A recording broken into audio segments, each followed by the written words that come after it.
Students को degree हमेशा चाहिए थी और अभी भी चाहिए और मुस्तकबिल में भी चाहिए होगी। जो स्किल है वो एडिशनल है, माशरे को, एजुकेशनिस्ट को, स्टूडेंट्स को, पेरेंट्स को इस तरफ कायल करना चाहिए। पाकिस्तान के जितने भी बहरान है, लेकिन जो सबसे बड़ा बहरान है वो हमारा हायर एजुकेशन और यूनिवर्सिटीज का बहरान है। 10% पे हम वैसे ही खड़े हुए हैं। अपने करिकुलम को उस लिहाज से अपडेट करें जिस लिहाज से होना चाहिए। कुछ बात कर लेते हैं तालीम के हवाले से। और पाकिस्तानी यूनिवर्सिटीज में हम देख रहे हैं कि जी दाखिलों की तादाद में कमी एक बड़ा मसला बन चुकी है, जिसका असर न सिर्फ निजी बल्कि सरकारी इदारों तक भी पहुंच चुका है। सितंबर के महीने में अगर हम देखें तो ज़्यादातर यूनिवर्सिटीज़ जो हैं वो अपनी क्लासेस का आगाज़ कर चुकी थी। निजी इदारों ने इस साल दाखिलों में कमी के बायस दोबारा दाखिले खोलने का फैसला किया और पंजाब यूनिवर्सिटी जैसे बड़े इदारे भी इस साल 4000 कम दाखिले हुए हैं वहाँ पर, जो कि हम देख रहे हैं कि यूनिवर्सिटी के मजमूई सीटों से खासी कम तादाद है। ये रुझान न सिर्फ तालीमी मयार पर सवालात उठाता है बल्कि सूबाई और वफाकी हुकूमतों के लिए भी एक चैलेंज बन चुका है। क्या इस कमी का ताल्लुक मौशी हालात से है या ये फिर तालीमी इदारों की पॉलिसीज़ का नतीजा है? आज की गुफ्तगू में हम इस मौजू पर बात करेंगे और हमारे साथ मौजूद हैं पंजाब यूनिवर्सिटी के वाइस चांसलर सैयद मोहम्मद अली शाह साहब और साबिक सूबाई वज़ीर हैं और निजी यूनिवर्सिटी के सरबराह हैं इब्राहिम हसन मुराद साहब। आप दोनों मौजूद मेहमानों को सुनो पाकिस्तान में खुश आमदीद कहते हैं। सैयद मोहम्मद अली शाह साहब, सबसे पहले सर मैं आपकी जानिब आना चाहूँगा, आप क्या समझते हैं पंजाब यूनिवर्सिटी के अंदर 4000 दाखिले जो हैं वो कम हुए हैं, इस कमी की बड़ी वजह क्या है? बहुत शुक्रिया जी। ये हमारे पिछले साल भी जो एडमिशन का ट्रेंड था वो यही था, लेकिन हमारे दाखिले कंप्लीट हो जाएंगे, इसमें ये हमारा इशू नहीं है। इसको ब्रॉडर सेंस में हमें डिस्कस करना चाहिए। पंजाब यूनिवर्सिटी का ना इशू ये है ना कभी हो सकता है, इसकी लोकेशन है, इसका नाम है। तो आज जो हम जिस मौजू पे बात कर रहे हैं वो पंजाब यूनिवर्सिटी के दाखिलों की बात नहीं है, ये ओवरऑल सर हम बात कर रहे हैं, इसलिए निजी यूनिवर्सिटी के रिप्रेजेंटेटिव भी हमारे साथ मौजूद है। जी जी, तो मैं गुजारिश ये कर रहा हूँ कि इसकी वजूहात को देखने की जरूरत है और इसमें कोई ऐसी ये एक शॉर्ट टर्म ट्रेंड है जो आजकल हर जगह पे आया कि जी टेक्नोलॉजी पे कर लें दाखिला, स्टूडेंट्स को जो है वो टेक्नोलॉजी चाहिए, उनको डिग्रीज नहीं चाहिए। तो ये मैं समझता हूँ कि ये ट्रेंड बड़ा शॉर्ट टर्म है। स्टूडेंट्स को डिग्री हमेशा चाहिए थी और अभी भी चाहिए और मुस्तकबिल में भी चाहिए होगी। जो स्किल है वो एडिशनल है, हर स्टूडेंट को हमें स्किल बेस बनाना है, बट डिग्री इज मस्ट। ये नहीं हो सकता कि आज के इस दौर में हम फलसफा या हिस्ट्री या लैंग्वेजेस या पाकिस्तान स्टडीज या इन सब्जेक्ट्स को ना पढ़ाएं क्योंकि कमर्शियली वायबल नहीं है। तो पंजाब यूनिवर्सिटी बुनियादी तौर पे तमाम सब्जेक्ट्स पढ़ाती है और उस हमारे यहाँ जो सब्जेक्ट इस वक्त मार्केट के सब्जेक्ट्स हैं उसमें बेपनाह जो हैं एप्लीकेशंस हैं और एडमिशंस हैं। अब जो बाकी के सब्जेक्ट्स हैं उसकी तरफ ट्रेंड कम हो रहा है और मैं ये समझता हूँ कि हमें सबको, माशरे को, एजुकेशनिस्ट को, स्टूडेंट्स को, पेरेंट्स को इस तरफ कायल करना चाहिए कि हमें जो आर्ट्स सोशल साइंसेस के सब्जेक्ट्स हैं वो माशरे को चलाने के लिए बहुत ज़रूरी हैं।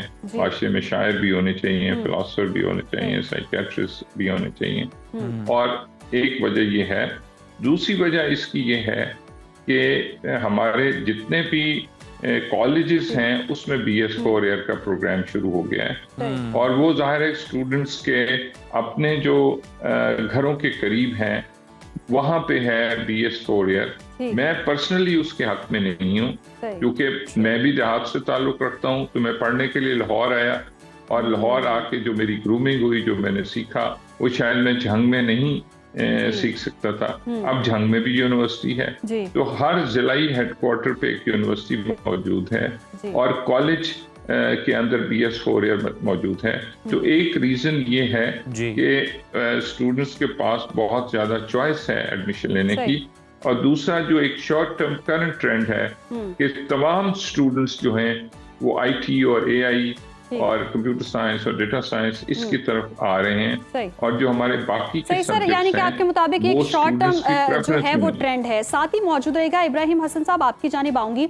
आपकी नज़र में ये क्या है, शॉर्ट टर्म ट्रेंड है या मुस्तकिल तौर पर ऐसा हो सकता है? और पाकिस्तान के तालीमी इदारों में आप तलबा की तादाद में कमी का मसला तालीमी पॉलिसीज़ का नतीजा समझते हैं, या ये एक वसी तर कोई समाजी मसला है जिस पर हमें अब ज़्यादा तवज्जो देने की ज़रूरत है? जी, thank you so much for having me. मैं समझता हूँ पाकिस्तान जो है वो ऑब्वियसली मुख्तलिफ बहरानों से गुजर रहा है, लेकिन जो सबसे बड़ा हमारा मसला है वो हमारा हायर एजुकेशन इनरोलमेंट का इशू है। पाकिस्तान में सिर्फ तकरीबन 12% नौजवान यूनिवर्सिटीज़ जाते हैं। इंडिया के अंदर 30% नौजवान यूनिवर्सिटीज़ जा रहे हैं। बांग्लादेश में 20% नौजवान यूनिवर्सिटीज़ जा रहे हैं। जो ग्लोबल एवरेज है वो तकरीबन 45 से 50% पे है। हमारे यहाँ सिर्फ 12% नौजवान यूनिवर्सिटी जा रहे हैं। साउथ कोरिया में 100% नौजवान यूनिवर्सिटीज़ जाते हैं। तो ये ऑब्वियसली एक चैलेंज तो है, और ये बहुत बड़ा चैलेंज है। और ये और बड़ा चैलेंज इस वजह से बनता है कि जब 60% हमारी पॉपुलेशन ही नौजवानों की है, और जब हम देखते हैं कि सिर्फ 1/10 उनमें से यूनिवर्सिटीज जा रहे हैं, आला तालीम हासिल कर रहे हैं, तो ये एक, मैं समझता हूँ कि पाकिस्तान के जितने भी बहरान है, लेकिन जो सबसे बड़ा बहरान है वो हमारा हायर एजुकेशन और यूनिवर्सिटीज़ का बहरान है। और उसमें जब हम ये देखते हैं कि रिसेंट ट्रेंड के लोग जो हैं वो, उनका कॉन्फिडेंस हायर एजुकेशन के ऊपर शेक हो रहा है, और वो ऐसे कुछ लोगों की समझे वर्गलाने में भी आ रहे हैं जो वर्गला रहे हैं कि यूनिवर्सिटी एजुकेशन आपके लिए नहीं है, और आप कोई 2 महीने का 1 महीने का कोई स्किल बेस्ड कोई डिप्लोमा करें, सर्टिफिकेट करें, और फिर आप जो है कमाना शुरू हो जाएं। तो ये यूनिवर्सिटी एजुकेशन जो है, एक तो मैं सबको ऑब्वियसली आपके व्यूअर्स को बताना चाहूँगा कि ये अट मोस्ट इम्पोर्टेंस रखती है आपकी सोशल मोबिलिटी में, आपकी पावर्टी ग्रेजुएशन में, आपकी नॉलेज, आपका वर्ल्ड व्यू बनाने में, आपको स्किल्ड बनाने में, हर लिहाज से आपको ज़िंदगी, एक कामयाब ज़िंदगी गुजारने के लिए ये मददगार साबित होती है। पाकिस्तान के अंदर नंबर 1 आपने को मैंने बताया कि 10% पे हम वैसे ही खड़े हुए हैं। नंबर 2 एक ट्रेंड है जिसमें लोग जो हैं वो कॉन्फिडेंस इन हायर एजुकेशन को शेक करना चाह रहे हैं, और इसमें नंबर 3 ऑब्वियसली जो यूनिवर्सिटीज़ हैं, इदारे हैं, उनका भी काम है कि वो अपने करिकुलम को उस लिहाज से अपडेट करें जिस लिहाज से होना चाहिए। आर्टिफिशियल इंटेलिजेंस है, IT है, इसकी बात हो रही है, लेकिन अब हमें हर डिसिप्लिन में, हर सेक्टर के अंदर AI चाहिए। बिल्कुल, हर सेक्टर में AI चाहिए। इब्राहिम साहब, आपने बड़ा वैलिड पॉइंट रेस किया, हमारे साथ ही मौजूद रहिएगा। सैयद मोहम्मद अली शाह साहब के पास चलते हैं। सर, इब्राहिम साहब जिस तरह से बात कर रहे थे कि अब हमें भी अपने जो निसाब है उसे अपडेट करने की ज़रूरत है, और जो बदलते दौर के जदीद तकाज़े हैं उन्हें भी हमें शामिल करना चाहिए, क्योंकि नौजवानों की अब ये कोशिश होती है कि वो तालीम के साथ साथ ख़ुद को भी सपोर्ट कर लें, फैमिली को भी किसी तरह से सपोर्ट कर लें, और ये ऐसी सूरत मुमकिन है कि अगर उन्हें कुछ स्किल्स भी सिखाई जाए। जी, आप बिल्कुल ठीक कह रहे हैं। मैं ये समझता हूँ कि ये बिल्कुल होना चाहिए, और ये हायर एजुकेशन कमीशन की रिस्पॉन्सिबिलिटी है कि वो, अभी हम बहुत सारे लोग मेरे से सवाल करते हैं कि जी 2023 में करिकुलम रिवाइज हुआ था, तो अभी कर दें तो ये बहुत जल्दी नहीं है। तो मैं ये समझता हूँ कि हमें हर साल करिकुलम को रिवाइज करना चाहिए, रादर हर सेमेस्टर में करना चाहिए।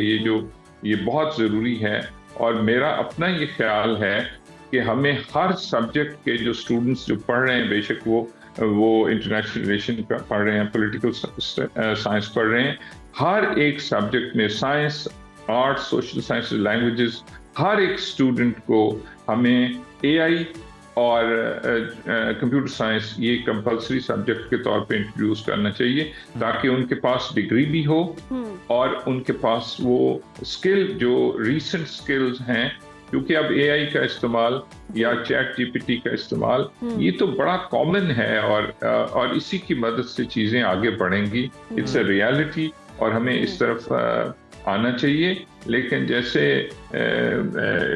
मेरे ऑनरेबल कलीग ने कहा कि हमें ये सोचना है कि हम पहले ही 12% है, और वो भी हमारा जो लोगों का ट्रेंड है वो कम होता जा रहा है। तो हमें एक मैस कैंपेन गवर्नमेंट लेवल पे भी, और रियासत के लेवल पे भी, और हमारे लेवल पे, कि डिग्री बहुत ज़रूरी है। मैं तो ये समझता हूँ कि अगर कोई फार्मर का बच्चा है और वो पढ़ के वापस जाके अपनी फार्मिंग करता है, तो उसको ज़्यादा बेहतर कर सकता है।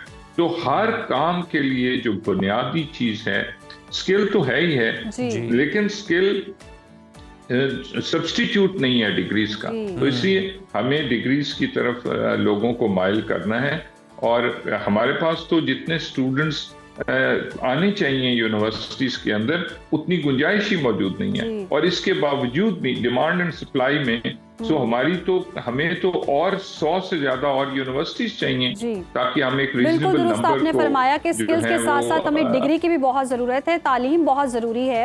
इब्राहिम साहब, आपके ख्याल में क्या निजी यूनिवर्सिटियाँ इस मसले का बेहतर हल पेश करी हैं या हुकूमत को इस हवाले से मुदाखलत करने की ज़रूरत है ताकि जो सरकारी इदारे हैं उनकी साख बरकरार रह सके? बड़ा आपने इंटरेस्टिंग सवाल पूछा। देखें, नंबर 1 तो मैंने जिस तरह पहले बताया कि ये चैलेंज इतना बड़ा है कि इसमें पब्लिक सेक्टर और प्राइवेट सेक्टर को मिल के काम करना पड़ेगा। हम सबको as a nation, as a country सामने आना पड़ेगा कि क्या हमने अपनी नौजवान नस्ल को तालीम नहीं देनी, क्या हमने उनको काबिल नहीं बनाना, क्या हमने उनको किसी प्रोफेशन के लिए, अपनी ज़िंदगी के लिए क्या उनको तैयार नहीं करना। तो एक तो ये कि इसमें प्राइवेट सेक्टर और पब्लिक सेक्टर दोनों को सामने आना पड़ेगा। अच्छा, मेरी जो राय है वो थोड़ी बायस है। मैं समझता हूँ कि जो प्राइवेट सेक्टर है उसका जो एजुकेशनल एक्सपीरियंस है, उसके जो सिस्टम्स हैं, उसकी मैनेजमेंट जो है, उसकी जो गवर्नेंस है वो बहुत बेहतर होती है कि उस पर ऑब्वियसली उसमें ओनरशिप ज़्यादा होती है। पब्लिक सेक्टर के अंदर देख रहे हैं कि एक बहुत बड़ा बुरहान है कि जिसमें सिंध की यूनिवर्सिटियां तकरीबन 16 अरब रुपए का बेल आउट पैकेज मांग रही हैं। आपने खुद ये बात रिपोर्ट की कि कायद-ए-आज़म यूनिवर्सिटी को 2 अरब रुपए का बेल आउट मिला। और पंजाब की जो यूनिवर्सिटीज़ हैं, पाकिस्तान की जो यूनिवर्सिटीज़ हैं, अच्छी लीडिंग यूनिवर्सिटीज़ हैं पब्लिक सेक्टर की, अब वो नियरिंग बैंकरप्सी हैं। मतलब वो अपने जो खर्चात हैं, उनके रेवेन्यू है या उनको जो ग्रांट मिलती है उसको वो बैलेंस नहीं कर पा रहे। तो जब उनको बेसिक फाइनेंशियल इश्यूज हैं तो वो एजुकेशनल क्वालिटी कैसे एनहांस कर सकते हैं, वो कैसे बेस्ट फैकल्टी को हायर कर सकते हैं, वो कैसे बेस्ट इंफ्रास्ट्रक्चर प्रोवाइड कर सकते हैं। तो इसमें ऑब्वियसली फंडिंग भी ज़रूरी है। और मैं एक और इसमें बात पॉइंट आउट करना चाहता हूँ कि पंजाब के मिनिस्टर एजुकेशन ने खुद ये कहा कि उनके इलाके में जो यूनिवर्सिटी है उसके एक डिपार्टमेंट में 20 स्टूडेंट है और 100 असातिज़ा है।